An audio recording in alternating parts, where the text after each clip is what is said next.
देखिए लास्ट 2 क्लासों में हमने उपसहसंयोजक यौगिकों के आईयूपीएसी नामकरण के बारे में पढ़ा था। आज ये लास्ट क्लास है आईयूपीएसी नामकरण की। मैं 2 उदाहरण आपके सामने लिखे हुए हैं बोर्ड पर। ये दोनों उदाहरण हम पहले भी बता चुके हैं, परंतु कई दिनों के गैप के बाद दोबारा ये क्लास चालू हुई है। मैं आपको बता देता हूँ इनका आईयूपीएसी नाम। देखिए तरीका वही था कि सबसे पहले हमें केंद्रीय धातु जो परमाणु है कॉपर, इसका ऑक्सीकरण अंक निकालना है। तो माना कॉपर का ऑक्सीकरण अंक बराबर x। तो कॉपर का ऑक्सीकरण अंक तो x मान लिया, प्लस NH3 उदासीन अणु है, इसका ऑक्सीकरण अंक 0 होता है। तो 4 गुणा 0 Cl2, ये Cl-1 है, 2 है, तो 2 गुणा -1 बराबर 0, क्योंकि ये पूरा जो यौगिक है उदासीन है। x प्लस 0 माइनस 2 बराबर 0, x बराबर +2, यानी इस यौगिक में कॉपर का ऑक्सीकरण +2 है। अब हम नाम लिखते हैं। देखिए ये जो आगे का हिस्सा है ये संकुल धनायन है और पीछे Cl- है। पहले धनायन का नाम लिखेंगे, चूंकि ये संकुल है तो संकुल का नाम लिखते समय सबसे पहले लिगेंड की संख्या और उसका नाम लिखा जाता है। यह लिगेंड 4 है तो 4 का मतलब हो गया टेट्रा। लिगेंड NH3 है, NH3 को बोलते हैं एमीन, तो टेट्रा एमीन, ये तो सब लिगेंड का नाम हो गया। इसके बाद केंद्रीय धातु परमाणु का नाम कॉपर, और कॉपर के बाद केंद्रीय धातु परमाणु के बाद उसका जो ऑक्सीकरण अंक है वो रोमन संख्या में लिखा जाता है, तो सेकंड। तो ये जो समन्वय मंडल के अंदर जो लिखा हुआ है, वर्गाकार कोष्ठक के अंदर जो लिखा हुआ है, इसका नाम टेट्रा एमीन कॉपर सेकंड। और अंत में ऋणायन का नाम लिखेंगे। ऋणायन है Cl-, तो Cl- को लिखते हैं क्लोराइड। अब आप देखिए यहाँ Cl2 लिखा हुआ है, तो ये Cl2 का मतलब क्लोरीन नहीं है, ये 2 Cl- है, तो Cl- को मैंने लिख दिया क्लोराइड। मैंने आपको उस दिन भी बताया था कि संख्या नहीं लिखी जाती है, केवल क्लोराइड लिखा जाएगा। इसी प्रकार एक दूसरा उदाहरण ये है, इसमें आप देखिए ये जो आगे का हिस्सा है वर्गाकार कोष्ठक में जो बंद है ये संकुल धनायन है और Cl- साधारण ऋणायन है।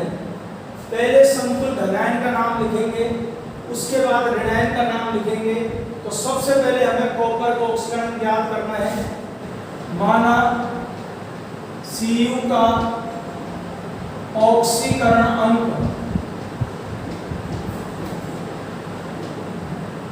बराबर x मान लिया, प्लस एथिलीन डाइएमीन उदासीन अणु है, इसका ऑक्सीकरण अंक 0 होता है, 2 है, तो इसका ऑक्सीकरण अंक हो जाएगा 2 गुणा 0, प्लस Cl2 यहाँ Cl- के रूप में है, 1 पर -1 होता है, 2 है, तो 2 गुणा -1 बराबर 0, x प्लस 0 माइनस 2 बराबर 0, x बराबर +2, यानी इस यौगिक में भी कॉपर का ऑक्सीकरण अंक +2 है। अब हम नाम लिखेंगे, पहले धनायन का नाम, तत्पश्चात ऋणायन का नाम।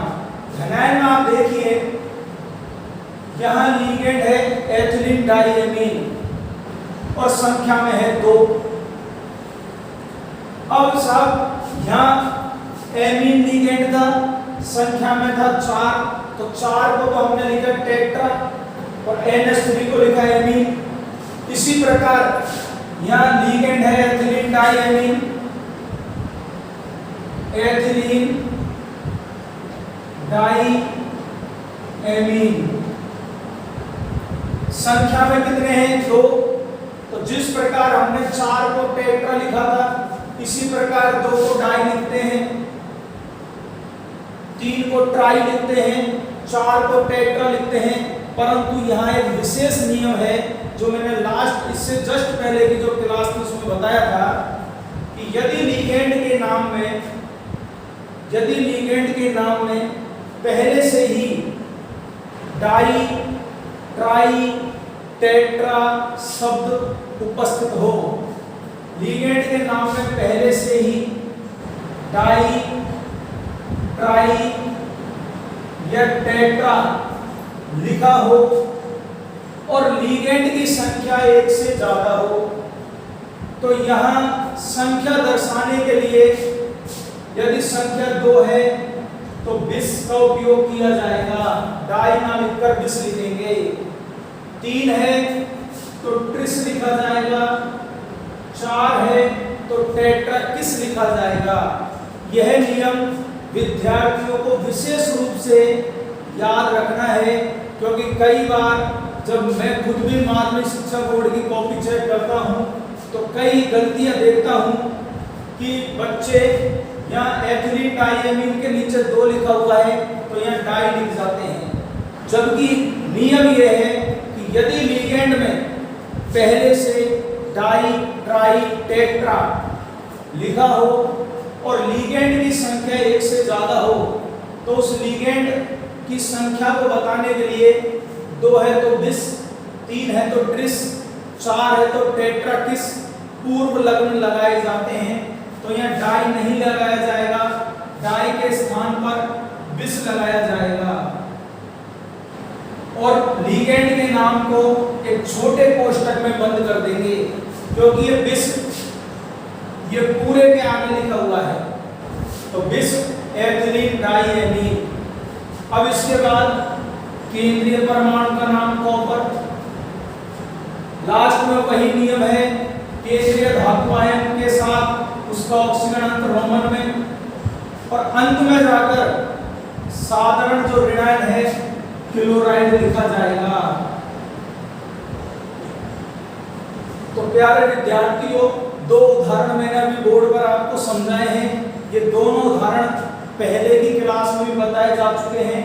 विशेष ध्यान हमें यह रखना है कि यदि कोई लिगेंड आपके सामने ऐसा लिखा हुआ हो जिसमें पहले से डाई, ट्राई, टेट्रा शब्द हो और वह लिगेंड 1 से ज्यादा संख्या में हो तो 2 के लिए बिस, 3 के लिए ट्रिस, 4 के लिए टेट्राकिस, 5 के लिए पेंटाकिस पूर्व लग्न लगाए जाते हैं। और विशेषकर मैंने देखा है कि हमारे राजस्थान माध्यमिक शिक्षा बोर्ड में यदि कोई इस प्रकार का यूपीएससी नाम पूछा जाए तो सामान्यतया एथिलीन डाइएमीन का ही उदाहरण पूछा जाता है। अब इसके बाद अगला जो उदाहरण है वो इस प्रकार है। देखिए, ये अगले उदाहरण है। अब तक जो भी उदाहरण हमने पढ़े थे, जैसे देखो K4 FeCN6, इसमें 4 तो पोटेशियम आयन थे और एक ये बड़ा संकुल ऋणायन था, संकुल ऋणायन जो वर्गाकार कोष्ठक में है। इसी प्रकार ये भी उदाहरण हमने पढ़ा था। इसमें आप देखिए 2 तो Cl माइनस है और एक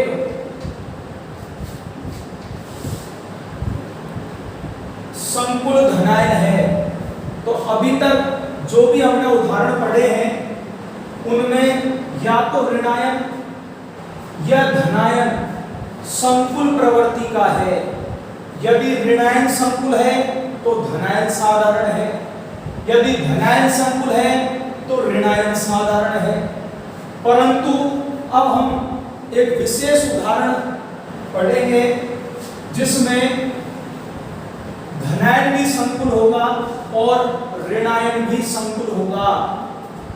ये विशेष उदाहरण है। देखिए आपके सामने एक उपसहसंयोजक यौगिक लिखा हुआ है। इसमें जो आगे का वर्गाकार कोष्टक है ये संकुल धनायन है और पीछे का जो वर्गाकार कोष्टक है ये संकुल ऋणायन है। प्यारे बच्चों, आप इनको अलग अलग मत समझिए, ये पूरा एक ही उपसहसंयोजक यौगिक है। इसी प्रकार ये भी एक उपसहसंयोजक यौगिक है। इसमें जो आगे वाला वर्गाकार कोष्टक है ये संकुल धनायन है और पीछे वाला जो वर्गाकार कोष्टक है ये संकुल ऋणायन है। ये एक विशेष प्रकार के उदाहरण हैं जिनमें धनायन भी संकुल है और ऋणायन भी संकुल है। तो देखिए इनका यूपीएससी नाम कैसे लिखा जाएगा।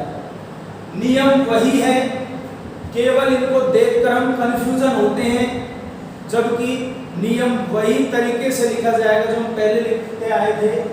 सबसे पहले धनायन का ही नाम लिखते हैं, उसके बाद ऋणायन का नाम लिखते हैं। तो ये नियम पहले भी था, अब भी है। यदि संकुल है,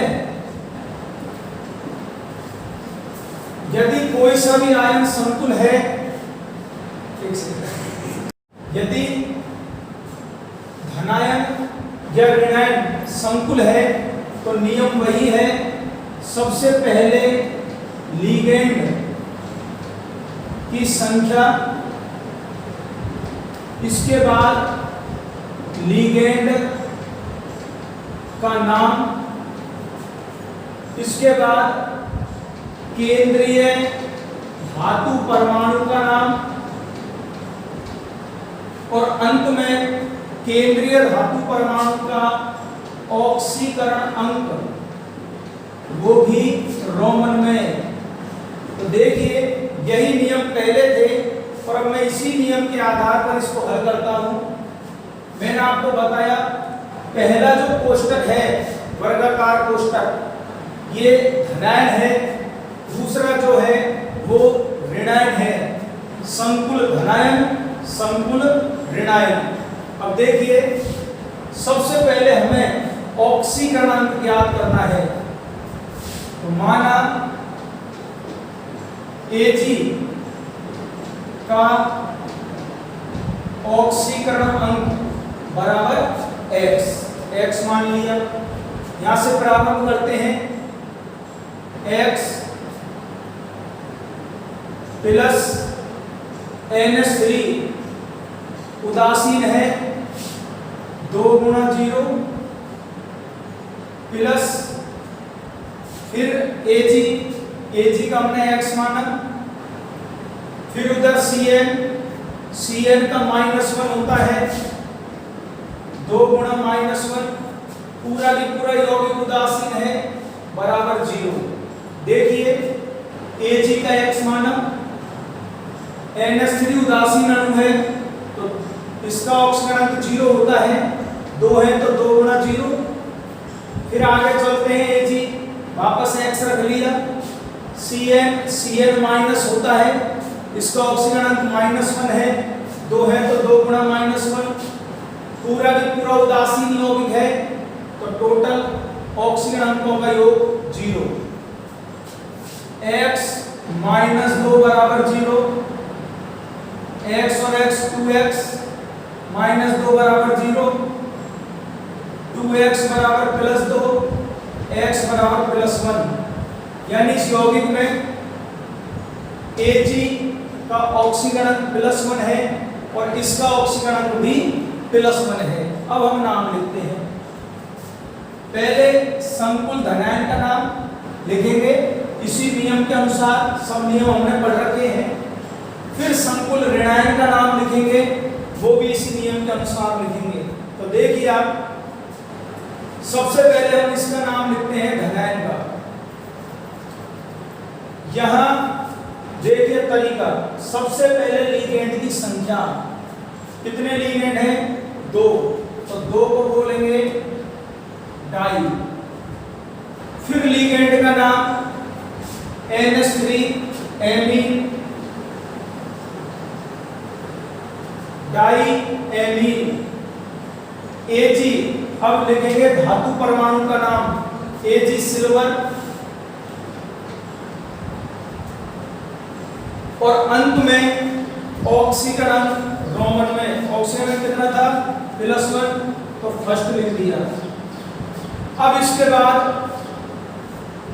धनायन का नाम तो लिख दिया, अब ऋणायन का नाम लिखेंगे। ऋणायन भी संकुल है, तरीका वही है, पहले लिगेंड की संख्या, लिगेंड है 2, तो 2 को लिखेंगे डाई,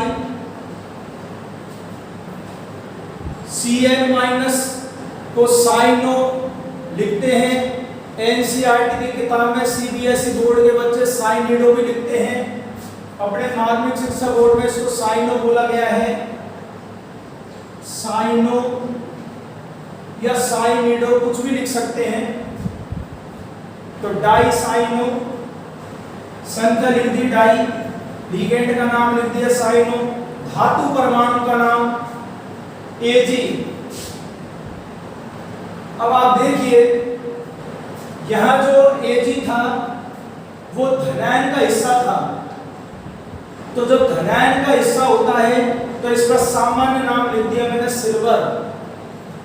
परंतु पिछले नियमों में हमने ये भी पढ़ा है कि जब कोई संकुल ऋणायन हो, जब कोई संकुल ऋणायन हो और ऋणायन में जो धातु परमाणु होता है उसके नाम के अंत में 8 लगाया जाता है। जो संकुल ऋणायन होता है उसमें जो धातु परमाणु है उसके नाम के अंत में 8 लगाते हैं, और यदि कोई धातु परमाणु किसी धातु परमाणु का लैटिन नाम है तो लैटिन नाम में 8 जोड़ेंगे। जैसे सिल्वर, ये तो इसका सामान्य नाम है, लैटिन नाम है इसका अर्जेंटम, तो अर्जेंटेट, तो डाइसाइनो अर्जेंटेट। अगर ये Fe होता तो Fe का सामान्य नाम तो आयरन है, परंतु लैटिन नाम फेरम होता है तो फेरेट लिखते इसे, तो अर्जेंटेट। और लास्ट में इसका ऑक्सीजन रोमन संख्या में। तो इस यौगिक का ये नाम है, ये एक ऐसा यौगिक है जिसमें धनायन भी संकुल है और ऋणायन भी संकुल है, दोनों संकुल हैं। तो पहले धनायन का नाम लिखो फिर ऋणायन का नाम लिखो। संकुल का नाम लिखने का तरीका, पहले लिगेंड की संख्या तो 2 है तो डाई लिख दिया, फिर लिगेंड का नाम एमीन, डाई एमीन, फिर धातु परमाणु का नाम Ag सिल्वर, क्योंकि यह धातु परमाणु धनायन में है तो इसका सामान्य नाम लिखा जाएगा। उसके बाद इसका ऑक्सीजन अंक, फिर संकुल ऋणायन का नाम 2 है तो डाई, Cn साइनो, Ag ऋणावेशित भाग में है, ऋणावेशित संकुल में है, नाम के अंत में 8 लगेगा, अर्जेंटेट और फर्स्ट। ये इस यौगिक का IUPAC नाम है, diamine silver first, dicyano argentate first. अब इसके बाद मैं आपको दूसरे यौगिक का नाम और बताऊंगा। ये अगला उदाहरण है, उसी प्रकार का है जैसा मैंने अभी समझाया था। यहाँ ये आगे का जो वर्गाकार कोष्टक है ये संकुल धनायन है, संकुल धनायन, और ये जो पीछे का वर्गाकार कोष्टक है ये संकुल ऋणायन है। संकुल जो धनायन है उसमें कॉपर है, संकुल ऋणायन में क्रोमियम है। सबसे पहले इनका ऑक्सीजन अंक निकालते हैं। माना धातु परमाणु, अब कॉपर भी है और क्रोमियम भी है, का ऑक्सीकरण अंक बराबर x। तो कॉपर का x NH3 उदासीन है, ऑक्सीजन अंक 0 होता है, 6 तो 6 गुणा 0 अब आगे क्रोमियम पे आओ, धातु परमाणु का ऑक्सीजन है X माना।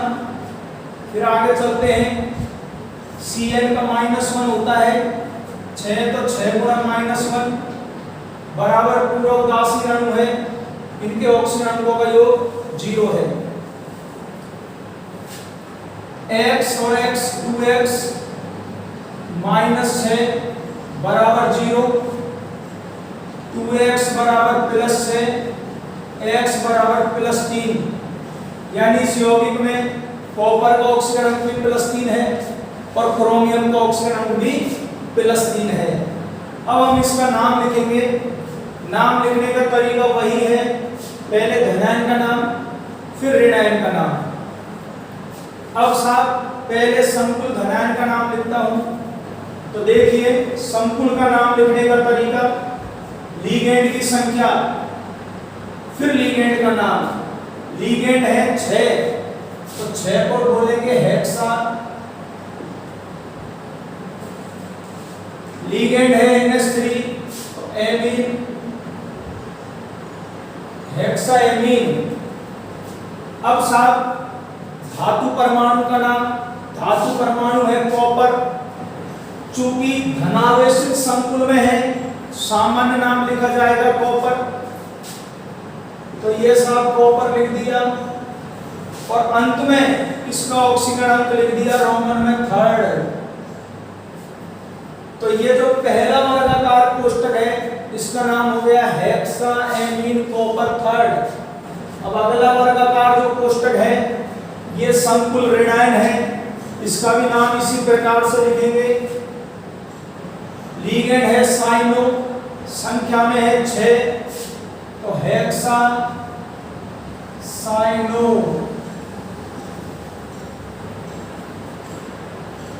फिर Cr क्रोमियम, परंतु विद्यार्थियों आपको पता है कि जब केंद्रीय धातु परमाणु ऋणावेशित संकुल में उपस्थित होता है तो उसके नाम के अंत में 8 लगाया जाता है, तो ये क्रोमेट हो जाएगा।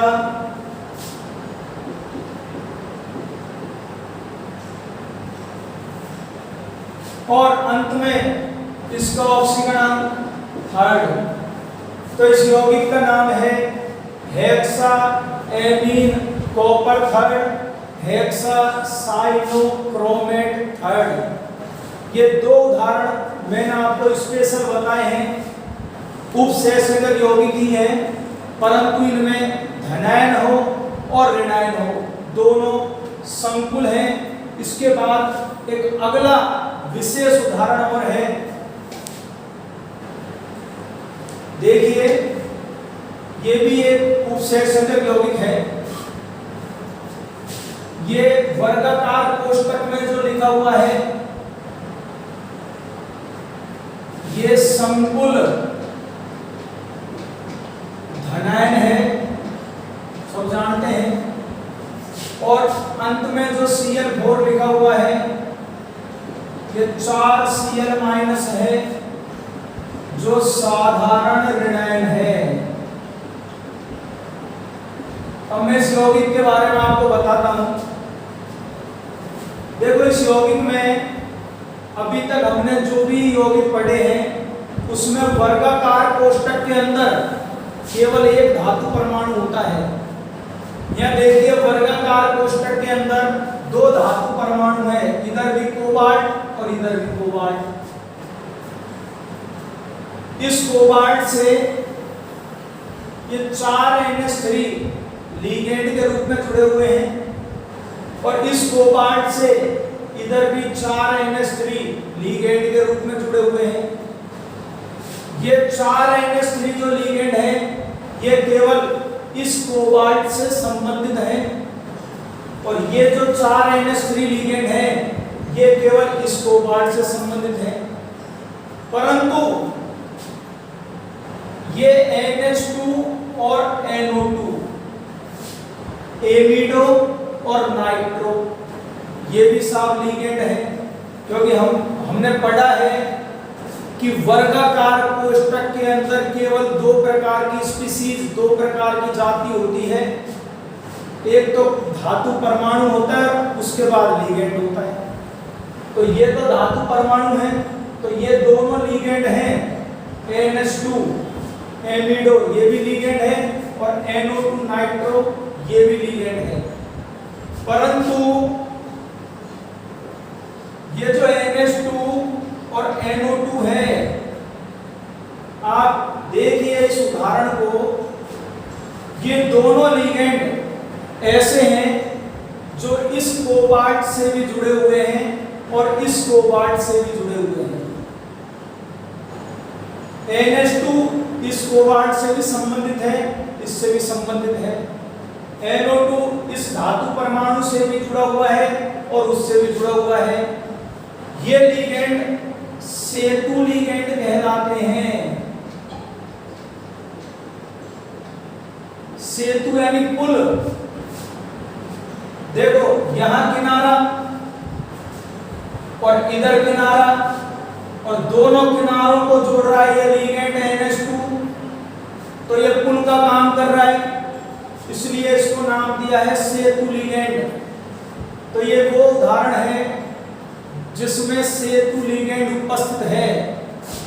हमारी किताब में, माध्यमिक शिक्षा बोर्ड राजस्थान की किताब में उदाहरण भी है। तो ये ऐसा उपसेचन यौगिक है जिसमें सेतु लिगेंड उपस्थित है। अब साहब नामकरण का तरीका तो वही है, परंतु एक थोड़ा सा अंतर है। वो क्या अंतर है कि ये जो वर्गाकार कोष्टक है, संकुल है, इसके अंदर दो भाग हैं। एक तो ये हिस्सा है इस कोबाल्ट से संबंधित, एक ये हिस्सा है इस कोबाल्ट से संबंधित। पहले इसको लिखा जाएगा, पहले इस हिस्से को लिखा जाएगा, उसके बाद इन सेतु लिगेंडों के बारे में लिखा जाएगा, और अंत में उस अगले छोर के बारे में लिखा जाएगा। जैसे यहां हम खड़े हुए हैं, ये पुल है और ये दूसरा छोर है। तो जब हम यहां से चलेंगे तो पहले प्रारंभिक छोर को पहुंचेंगे, उसके बाद पुल पे चलेंगे और अंत में अंतिम छोर के बारे में जानकारी लेंगे। तो इसी प्रकार यहाँ है, पहले ये जो प्रारंभिक हिस्सा है इसका नाम लिखा जाएगा, फिर इस पुलिया के बारे में, पुल के बारे में जो सेतु लिगेंड है इनके बारे में लिखा जाएगा, और अंत में फिर ये जो अंतिम छोर है इसके बारे में लिखा जाएगा। तो आप देखिए पहले इसके बारे में लिखते हैं। तो सबसे पहले एक काम करते हैं, केंद्रीय धातु जो आयन है इसका ऑक्सीकरण अंक निकालते हैं। तो माना कोबाल्ट का ऑक्सीकरण अंक बराबर X, NH3 का 0, कोबाल्ट का X, NH2 का -1, NO2 का -1, फिर कोबाल्ट का X, NH3 का 0, Cl4, Cl पे -1 होता है, 4 -1 बराबर 0, X -1 -1 -2 -4, यानी माइनस से हो गया x और x 2x बराबर 0, 2x बराबर प्लस है, x बराबर +3। तो यहाँ इस कोबाल्ट का ऑक्सीकरण अंक भी +3 है, इसका भी +3 है। अब हम नाम लिखते हैं। तो नाम देखो कैसे लिखेंगे, पहले प्रारंभिक छोर जो है इसका नाम लिखेंगे 4, यानी टेट्रा, NH3 यानी एमीन, टेट्रा एमीन, CO है कोबाल्ट, और अंत में इसका ऑक्सीकरण अंक भी निकाला था +3। तो प्रारंभिक छोर का नाम लिख दिया, टेट्राएमीन कोबाल्ट थर्ड। अब साहब पुलिया पे चढ़ते हैं तो यहां एमिडो है और यहां नाइट्रो है। अंग्रेजी वर्णमाला में एमिडो पहले आएगा तो पहले एमिडो लिखेंगे फिर नाइट्रो लिखेंगे। परंतु एक नियम है, सभी विद्यार्थी ध्यान से सुने कि जो सेतु लिगेंड होते हैं, सेतु लिगेंड जो पुल का काम कर रहे हैं, उस लिगेंड का आईयूपीएसी नाम लिखते समय नाम से पहले म्यू सिंबल लगाया जाता है। इनके नाम से पहले म्यू लगाया जाएगा। तो यहां तक तो लिख ही लिया हमने टेट्राएमीन कोबाल्ट। अब म्यू एमिडो और म्यू नाइट्रो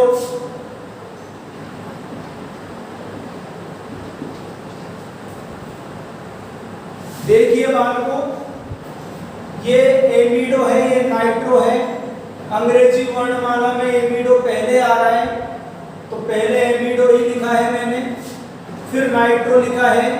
नियम ये है, ध्यान रखने योग्य नियम है ये कि आईयूपीएसी नाम लिखते समय जो सेतु लिगेंड होते हैं उनके नाम के पहले एक सिंबल लगाया जाता है म्यू। तो म्यू एमिडो, म्यू नाइट्रो, यहां तक का भाग हो गया।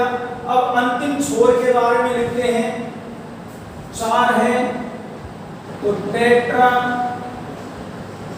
एमीन कोबाल्ट और लास्ट में थर्ड। तो ये जो वर्गाकार कोष्टक है, tetraammine cobalt third, mu amido, mu nitro, tetraammine cobalt third और अंत में साधारण ऋणायन क्लोराइड। परंतु एक बात याद रखनी है जो 11वीं क्लास में भी बताई जा चुकी है कि जब आईयूपीएसी नाम लिखा जाता है तो अंक ये शब्द है, ये सिंबल है, इनके बीच में डैश लगाया जाएगा। तो tetraammine cobalt third, mu amido, mu nitro, tetraammine cobalt third chloride. ये स्पेशल यौगिक है जिसमें सेतु लिगेंड उपस्थित है। अब आईयूपीएसी नामकरण कंप्लीट हो चुका है। अपने माध्यमिक शिक्षा बोर्ड के हिसाब से, राजस्थान बोर्ड के सिलेबस के हिसाब से उपसहसंयोजक यौगिकों का आईयूपीएसी नामकरण खत्म हो चुका है। अब मैं मेरी तरफ से 2 उदाहरण और बताता हूँ। अपने सिलेबस में नहीं है परंतु आगे कंपटीशन में, जैसे कि आप आगे नीट की या और कोई कंपटीशन देते हो तो वहाँ वो सिलेबस में है, इसलिए मैं आपको बता रहा हूँ। आप ध्यान से देखना उस बात को। देखो ये जो उदाहरण आपके सामने लिखा हुआ है, ये तो माध्यमिक शिक्षा बोर्ड राजस्थान के पेपर में या हमारे सिलेबस में उपस्थित उदाहरण है। अब इसमें तो हम सब जानते हैं, सबसे पहले प्लेटिनम का ऑक्सीकरण अंक बराबर x, तो x NH3 का होता है 0, Cl का होता है -1 बराबर 0, x बराबर +2 आ गया। नाम लिखेंगे, पहले लिगेंड का नाम, ये एमीन है, ये क्लोरो है। अंग्रेजी वर्णमाला में एमीन पहले आता है, संख्या में 2 है तो diamine, die chloro,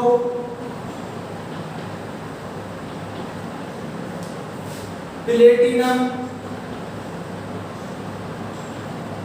second. प्यारे विद्यार्थियों, ये उदाहरण तो हमारे 12th क्लास में राजस्थान बोर्ड का उदाहरण है, परंतु मैंने आपको कभी बात समझा रहा था कि मैं 2 उदाहरण आपको ऐसे बताऊंगा जो हमारे सिलेबस में नहीं है परंतु कंपटीशन के सिलेबस में, नीट में या और अन्य कंपटीशनों के सिलेबस में है, एग्जाम में भी पूछा जा चुका है कई बार। देखिए इसका नाम यदि आपसे पूछ ले, संरचना, यहाँ तो क्या है सूत्र दिया है, ऊपर तो क्या है सूत्र दिया है, सूत्र का नाम पूछ रहा है वो, यहाँ उसने संरचना खोल के आपके सामने लिख दी और इसका यूपीएससी नाम आपसे पूछ रहा है वो। मैंने सीपीएमटी के पेपर में पहले जो मेडिकल पेपर होता था सेंट्रल का, उसमें ये प्रश्न देखा है सीपीएमटी के पेपर में कि हमें संरचना दी है और इसका यूपीएससी नाम हमसे पूछा है, एक 4 ऑप्शन है। तो देखिए आपको एक ध्यान रखनी है इसमें विशेष बात कि प्लेटिनम वही 2 NH3 है, वही 2 Cl2 है, यहाँ भी प्लेटिनम वही 2 NH3 है, वही 2 Cl2 है, यानी नाम इसका डाईएमीन डाईक्लोरोप्लेटिनम सेकंड, ये तो हो गई। जैसे मैं इसके नीचे इसका नाम लिखता हूं एक बार, डाईएमीन डाईक्लोरो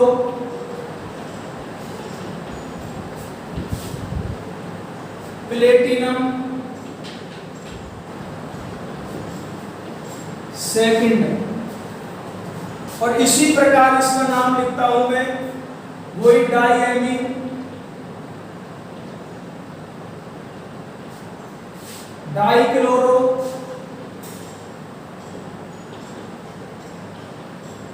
प्लेटिनम सेकंड। देखो नाम अब तक हमने जो नियम पढ़े हैं, जो अपने बोर्ड की किताब में है, उस हिसाब से तो इनका नाम साफ ये होना चाहिए, डाईएमीन डाईक्लोरो प्लेटिनम सेकंड, और उसका भी नाम यही है। परंतु प्रायोगिक तौर पे मैंने देखा कि ये दोनों यौगिक अलग अलग हैं, एक यौगिक नहीं है, ये दोनों यौगिक अलग अलग हैं, इनके रासायनिक गुणधर्म अलग अलग हैं, तो फिर नाम एक क्यों हुआ?